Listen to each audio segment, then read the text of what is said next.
This is the Ultrarunning History Podcast. I'm your host, Davey Crockett. Thanks for coming. This is episode 171.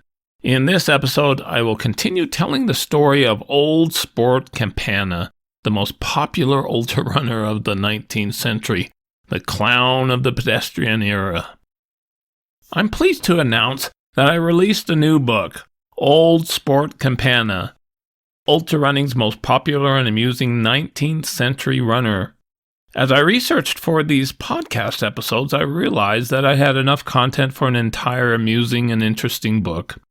This episode previews Chapter 6 of the book. To get the entire story of Old Sport, get my new book on Amazon. Search for Old Sport Campana in books.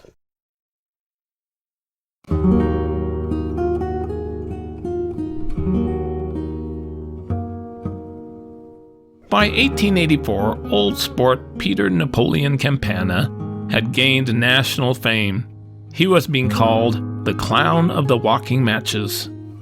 While he was never competitive enough to win a 6-day race, event managers knew that he was a huge draw to bring spectators into a race.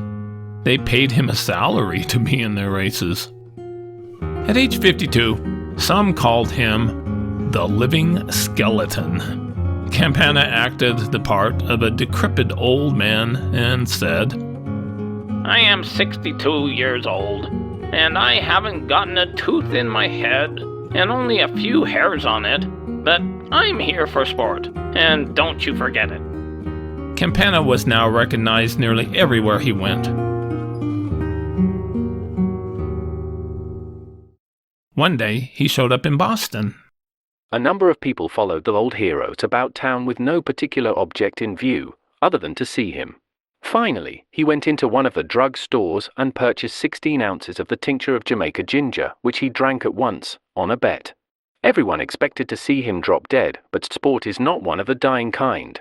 It took considerable water and a good deal of profanity to cool his mouth off. At his hometown in Bridgeport, Connecticut, one day in June 1885, Campana was at a baseball game cheering for Princeton instead of the home team, Bridgeport. He went too far, became abusive, and refused to leave. The old man doesn't like the Bridgeport team worth a cent, and he kept on with his voice regardless of consequences. His brother, policeman Alex Campana, was asked to quiet sport, and he did so, after a short parley with him, by whacking him 3 times on the head with his club. The pedestrian then walked off like a little lamb, bleeding. Some of the bystanders expressed indignation that the special officer clubbed his brother, but the majority thought that he got what he deserved. He ended up in the hospital for weeks, sick, in critical condition, and without money or friends. In August 1885, after 6 weeks, he was discharged, became a ward of the city, and was expected to die at any moment.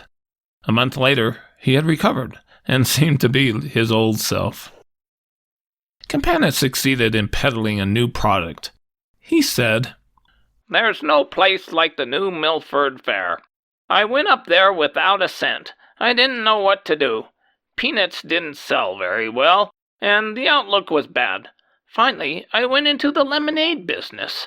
I found a friend to help me find some, and I bought a barrel for 10 cents and filled up with some of the stuff. I'll hold a lemon tight with my hand. We'll all make lemonade for our lemonade stand. The day was warm, and the countrymen were thirsty, and I sold the barrel of lemonade. $30. A $30 clean profit out of nothing. I'm off to Norwalk Fair, too, and don't you forget it. In October 1885, Campana went back into the peanut stand business in Bridgeport. He ordered 25 bushels of peanuts that came in on a ship, but when a steamboat captain refused to deliver them to him and returned to New York City with the peanuts, Campana went to the city with the intent to, quote, lick the captain. Old Sport spent the greater part of the morning looking for the captain in the saloons. His energetic search made him very tired.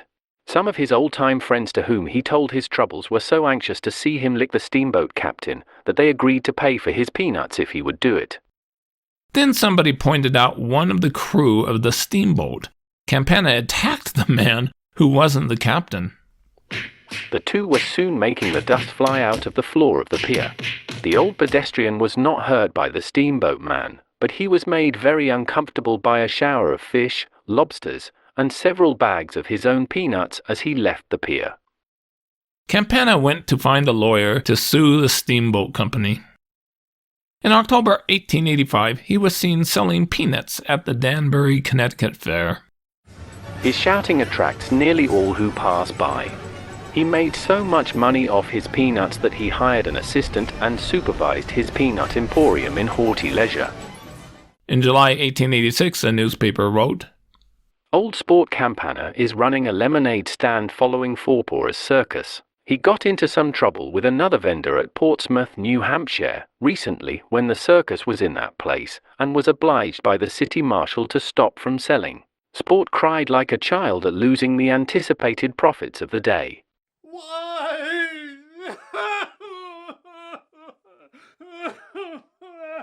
In August 1886, he was seen stationed at the entrance of a military camp selling peanuts and lemonade. In November 1886, Campana completed a tour with Barnum's Circus, probably selling lemonade, and there were rumors that he would run the first 6-day race held in Boston in 7 years, but he did not appear. Evidently, he was doing well with his peddling business. Runners who were in last place in races at that time were said to be running, quote, in Campana's place. Runners who displayed comedy while they ran were said to be, quote, the successor to Old Sport Campana. The New York Times helped their readers understand what happened to Campana. That unique figure of the 6 days walking matches of years ago, Napoleon Campana, or Old Sport, as he was popularly called, is not dead, as was reported some time ago. In fact, he is very much alive, and having lost the money he made on the sawdust track, and with it, the wife that the money brought him, he is now eking out a living by vending fruits in the streets of various New England cities.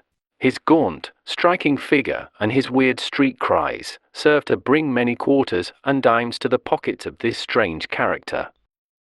Far away in London, England, the Sportsman wrote about Campana. In the dusk, at the close of the races, a dried-up old man in a black cap and with a red handkerchief knotted around his neck stood near the exit gate, held aloft a small paper bag of peanuts, and shouted, "Only 5 cents. Fresh peanuts! Buy a bag and help the old man along." Many a coin fell into the outstretched hand. The peanut vendor was Peter Napoleon Campana, better known as Old Sport. Campana started in several walks at Madison Square Garden, but he was more of a clown than a dangerous competitor. The ex-pedestrian is quite successful in a small way as a peanut vendor. 6-day races were being held again. The sport continually tried to draw Campana back in during 1887. Races would publicize that he would be among the starters, but he was not.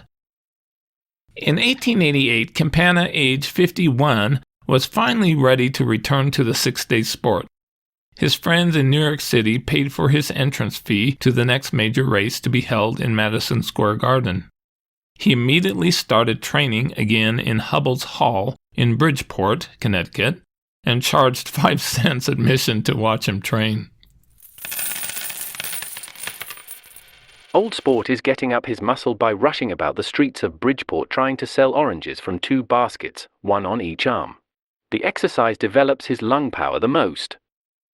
The New York City Press wrote, Campana is an old white-headed man, but tough. So long as a ghost of a show for a place in the receipts lasts, Old Sport plods along in the face of all odds.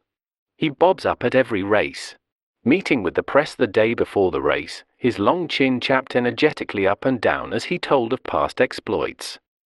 He showed up at the garden with his wardrobe wrapped in a string and overstated his age by 4 years. The event was put together by Frank Hall of Philadelphia, Pennsylvania, assisted by William O'Brien of New York City, the editor of the Sporting Times.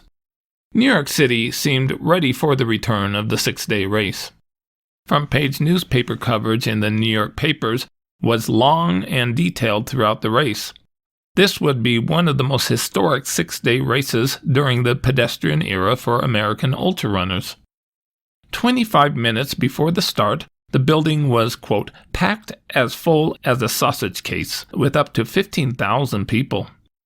Because the building looked full, co-manager O'Brien decided to close the doors, not admitting about 2,000 people waiting to get in. All the seats were taken, and a surging mass of people passed over the bridge to the ground inside the oblong oval track, and soon it was impossible to make progress through the crowd there. There were knife boards, baseball targets, cane racks, places to buy railroad sandwiches and sawdust pie, soda water fountains, peanut and popcorn stands, candy stands, fruit stands, and a bar where 100 bartenders dealt out beer. To the delight of the crowd, Campana was the first of the 47 starters to appear on the track for the race. A blue and white bandana swathed the old head of the peanut vendor. A gorgeous pink shirt followed after his grey and rather morgy neck. Blue polka dot trunks came next, and dirty grey drawers and old shoes completed the outfit. Works of the tattoo artist were seen on his weazened arms. He received a loud ovation and acknowledged the attention by kicking up his heels. He would have to run fast on the first day because of a new requirement to reach 100 miles during the first 24 hours or be tossed out of the race. Each of the runners wore big black bib cards on their chests. The race began on February 6, 1888. They were given the word go from referee Peter Donahue, the sporting editor of the newspaper The World. The scorers had a difficult time for the first few hours managing correct laps for the huge field of runners. Campana complained that he had been cheated out of some laps. Because of the large field and a narrow 8-foot-wide track, the men jostled and interfered with each other, making early fast records out of the question. As dawn arrived at 7 a.m., the electric-colored globes of light were turned off. The atmosphere in the garden was already suffocating from cigar smoke. Most of the enormous crowd had left during the night, with only a handful of lifeless people in the seats. Old Sport Campana plodded about painfully with glassy eyes and piteous gazes at the bulletin board which recorded his laps. After 12 hours, Campana excited some amusement and applause by walking around the track with a huge piece of lemon pie in his hands. At 17 hours, he left the track with only 70 miles for an extended period. It was said that he would come back, but he did not. By rule, those that did not reach 100 miles left the competition, including Campana. A Connecticut newspaper was embarrassed. Campana was among the first to get out. He should leave the business and seek to make a living by other pursuits. He amounts to nothing as a walker and would probably never be heard of among men who possess any ability as pedestrians if he had to work to earn the money to pay as an entrance fee. Clearly, after being away from the sport for so long, Campana wasn't in shape to last for 6 days anymore. Back in Connecticut, he said it would be a cold day in hell when he entered another walking match. He vowed to put all his efforts into peddling oranges and other green groceries. But he actually did not give up. In March and April of 1888, he competed in 2 small local races in Birmingham, Connecticut, and did better. He won a small race and then made a speech. Ladies and gentlemen, I'm kind of tired and I ain't in very good condition tonight. I'm a little stiff in the limbs. The next time, I hope to give you a better exhibition. Now, boys, take your girls to Easter service tomorrow. Good night. Campana, now in much better shape, was prepared to enter another world-class 6-day race scheduled for Madison Square Garden in May 1888. George Littlewood, England's current 6-day champion, came to America to compete. The 6-day world record holder, James Albert, with 621 miles, chose to not compete and would come to only watch if someone was going to break his record. 44 runners towed the start line on May 7, 1888, after midnight. Campana, age 52, was the first to come out of his hut.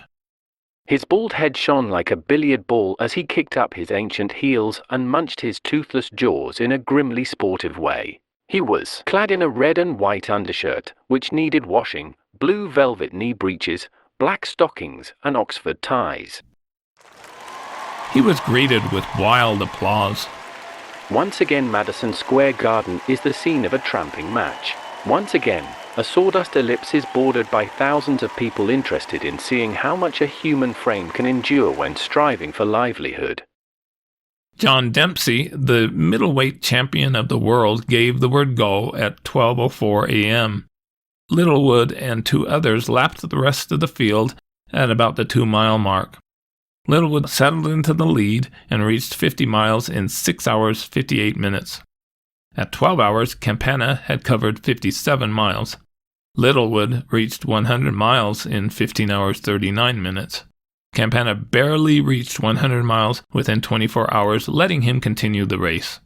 Campana was in 13th place after the first day among the 44 starters and continued to move up the standings as others quit the race. At 36 hours, he was in 9th place with 141 miles. At the front of the race, there was hot competition for the lead between Littlewood and John Hughes of New York City, the 100-mile American record holder. After 2 days, Hughes reached 232 miles with a 7-mile lead over Littlewood. Campana climbed into 8th place with 189 miles. The New York Tribune called him, quote, the wonder of the race, the living skeleton, and thought he was over 60 years old. Campana also added 10 years to his actual age.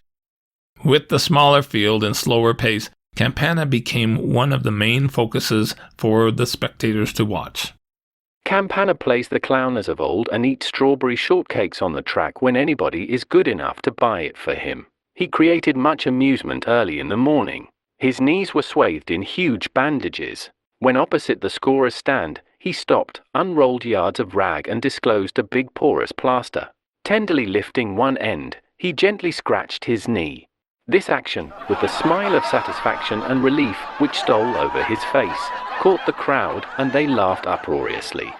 He grew very indignant at a lady who was slightly under the weather and who persisted in shouting at him, "You Connecticut chestnut." He said he was just as young as the rest of them. Back in one of his home state Connecticut newspapers, it was written about Campana. It was suggested in this city by those watching the score that if he didn't begin to move pretty soon his health would suffer from lack of exercise.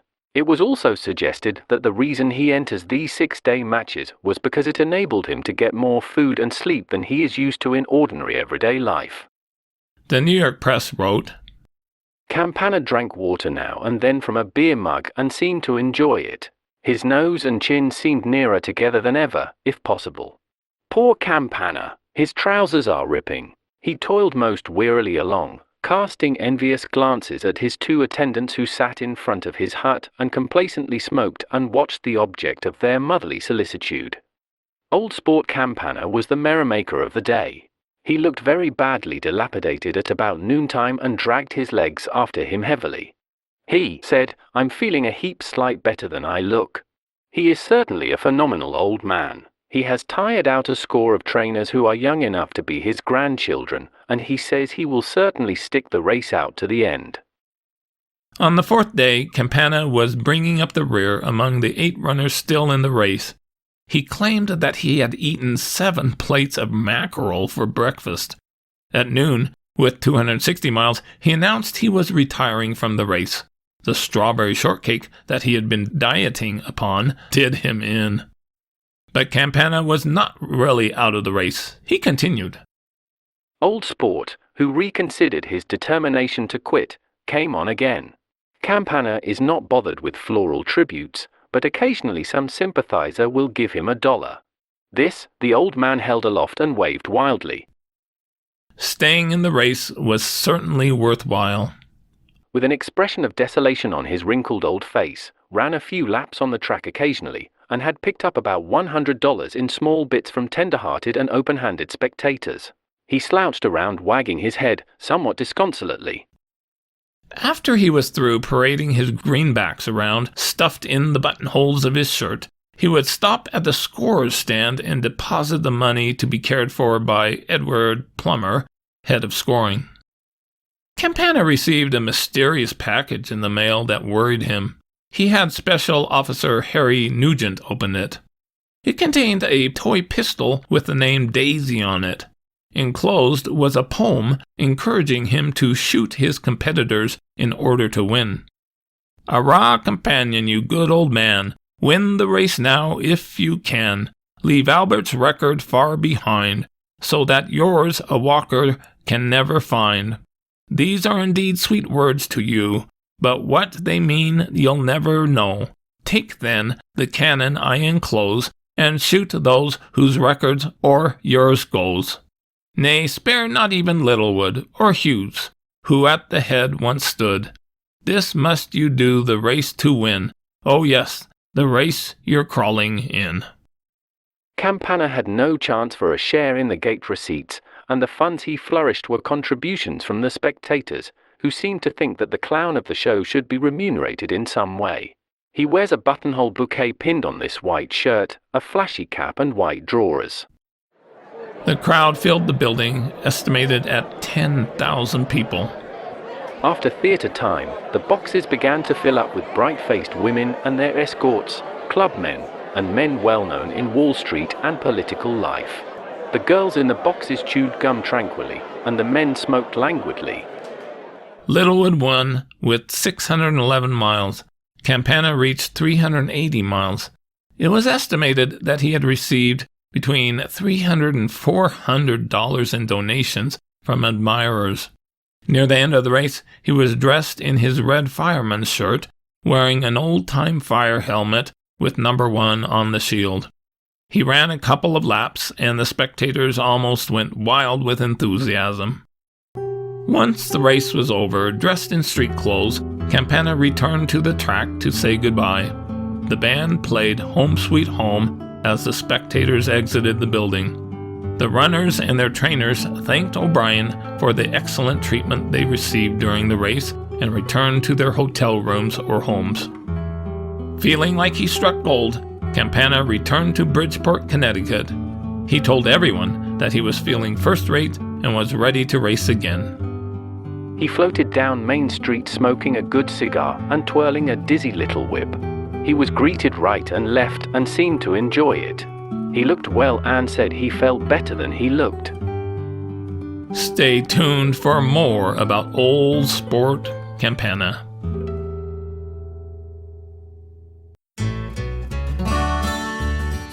With that, this is Davy Crockett, and this is the Ultrarunning History Podcast.